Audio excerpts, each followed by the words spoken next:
It's 10 o'clock na. Hello mga kachar, mga kachar. Kala mo talaga patwitams. Hindi. So, dahil 40 na kami, anong masasabi mo bilang 40 years old? Ay, teka lang, magpapakilala. Jane here. Antonio. Oy, taray, di ba? Antonio. Sa Pilipinas, Antonio. Here, Antonio. Ako, Jane. Ay, Jane. Ganun lang. Wala nang pinagbago. I Okay turned na. 40 last January and I feel like it's just a number. Umuro ka dito, hindi ka I feel like nakikita. it's just a number. Okay, although, ano lang, health-wise, you will really feel that you're 40. getting older. Yeah. Oo. Pero when it comes to pagka, where were you from, ano? So as I mentioned earlier, I'm no longer where I used to be. Oh. I mean, I'm not where, I'm not yet there where I want to be, but I'm no longer where I used to be. Okay, Ano so, ba yung sabihin nun? well, all of us, gusto naman talaga nating yumaman, di ba? Yes. I can say, I'm not that rich yet. I'm really not rich yet. But, compared to my life before, I'm living a better life now compared to what I used to have in the Philippines. So, I would say that I'm no longer where I used to be. So, one of the learnings would be being thankful for all the things that you've been through And where I am at and now. where you are at now, Although and appreciating yes. what you have right now compared Although I don't have everything, and I will never have everything, but I Mm. appreciate what I have now. So, what will you tell your 30-year-old self or 20-year-old self na parang you were feeling lost? Or was there a part in your life na nakakapagod? Ayoko na ng Many ganito. times. Pero, you know what? I'm blessed and fortunate na Thank you, I Lord. never had any major challenge talaga. Because all throughout my life, medyo Okay naman. okay naman yung path sa trabaho, sa family, pero yun nga, the main goal of being rich, hindi ko na talaga ma-achieve yan. I mean, yung magkaroon ng mali-malitang pera. No. But I'm thankful that what I have now. I think at our age, when we learn how to appreciate the things that we have and the people that we have. Kasi nga, di ba sabi ko sa'yo kanina, so nakakalungkot, yung iba makikita mo, nag-review ng ano mo, pero hindi nila like. Pero you've taught me na, bakit? Dapat ba i-like pa? Yeah. Hayaan mo na. Basta na-view nila, algorithm na yan. Yeah. So, alam mo yun, minsan, as we age, we don't care. We should not really care what other people think about us, but more of what we think about ourselves. Those are the things that we used to think few years back when we were young. All we think is, what would people think about me? What would people say about me? Oo, yan. But now as we grow old, I think the better thing to think of is let those things go. Yeah. Kids, kung Yes. if they don't like or they don't Oo, if they say tama. these things, for as long as you're happy with yourself, I'm happy with myself, then So sometimes kasi, naisip ko lang to parang yung generation for now, parang it's all about me. 'Di ba? Yung mga younger, yung 'di ba mga konting bagay nakakaiyak, tas parang ang hirap nakakabisit. Ayun, wala lang.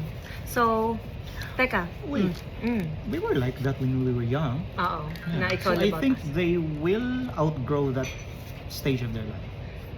Sa tingin mo, Eventually. okay. So sa tingin mo, how should us na tayo na yung nandun, how do we deal with them? With our students, di ba? We In our just let school. them be, because we were like them when we were young. So You know, every time go. I experience that with my kids, Mm-mm. I always tell myself, I was like that. And my teachers way back then tried to understand me. I mean, hindi, although napagalitan, hindi naman Napagalitan, talaga. yes. Ganun. So Yeah. now I realize, Kaya pala Yeah. ako napagalitan. although we tell them that's not good, but at least we That's understand. all we can Yeah, do. that's all we can do. We can For never them. force them. Yeah. That's for your students, but with your kids, at least there's really something you can do as a parent. It's different, right? Yes. But you know, sometimes, yung parang pag I think about it as a mom to my children, sometimes I feel like I have to do this for them. Kasi di ba parang tayo, parang sa yung panahon natin, sinubok tayo ng panahon, parang ganun yung term. Sa kanila, iba din yung generation ng pagsubok ng panahon sa kanila in this era. Kasi lahat video, lahat Pero naka-photo. kahit konting ano lang. wala Kibot. na. Oo, no? But we were not like that before. Yes. Yeah. pero iba-ibang ang generation, Iba-ibang. pero ganun talaga ang buhay. Mm. So, kumusta ka naman bilang educator? Hmm. Do you love New Zealand? Yeah. And I mean, how, I love what are New the Zealand. what are the things that keep you sane? Traveling, driving. I never had a chance to doing that in the Philippines. Of course, wala tayong car doon. I cannot, as a DepEd Yes, teacher totoo. or as an educator in the Philippines, we can never afford. I would never afford buying a car or mangutang ng car. But here, we can. We can, yes. Oo. So yun. Opportunities. Every weekend, I really spend time Traveling. traveling around okay, Auckland. that's So good. that's how I keep myself safe. Same. Plus, sa work, hindi naman masyadong stressed yung work. I mean, as the science teacher, so, yun. Kasi ako naman parang yun na may naramdaman ko last year. Parang I don't feel like me. Kaya ako umalis. Tapos umiiyak ako, ganun. Tapos pag naglulook back ako, parang naisip ko nga, parang akong tanga. Pero nung time na yun, hindi ko naintindihan yung sarili ko. As in, parang pag naisip ko ngayon, nakikita ko pa yung mga private post ko sa sarili ko. Kasi nga, parang nagpo-post ako ng only me para lang masabi ko sa sarili ko na I've been there. Yung parang lang hindi din ako maging judgmental sa tao na nag-undergo or nag-underwent ng, paano ba, ng mental health issue. Kasi minsan, ang daling mag-judge ng tao. Ayun, yun lang. Oh. No. As 40, charot. While we are in that experience, di naman natin ma-realize kung anong value niyan sa life natin.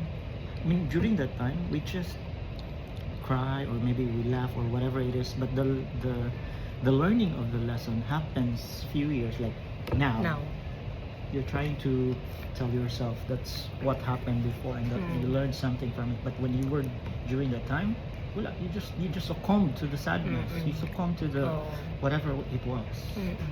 Pero, syempre, as learning for us human beings, that problems come and go. Like the different seasons, di ba? Meron winter, spring, summer, and fall. Hindi every time winter, hindi every time all darkness, all coldness, parang ganon. Tapos, sabi mo, i-relate na sa Philippines naman, hindi pwedeng laging bumabagyo or umuulan lang. Meron at merong araw. Kung di mang araw, may liwanag pa din. Parang ganon. Day and night! Charot! Yeah. Diba? So, yun lang. May share pa tayo. Basta masaya kami ngayon. We are so happy with our schools right now. And by the way, we are here in Google, New Zealand. having our training for educators. So, it is really a good experience. But what And I never expected that she'll be here. we never expected, we didn't talk. Pero yung mga tropa ko dyan na sinendan ko ng information, sana nakita nila yung group chat namin na sinend ko yun. Kaso mga hindi nagbabasa. Ayun. Thank you for having me. Thank you, sir. Peace out.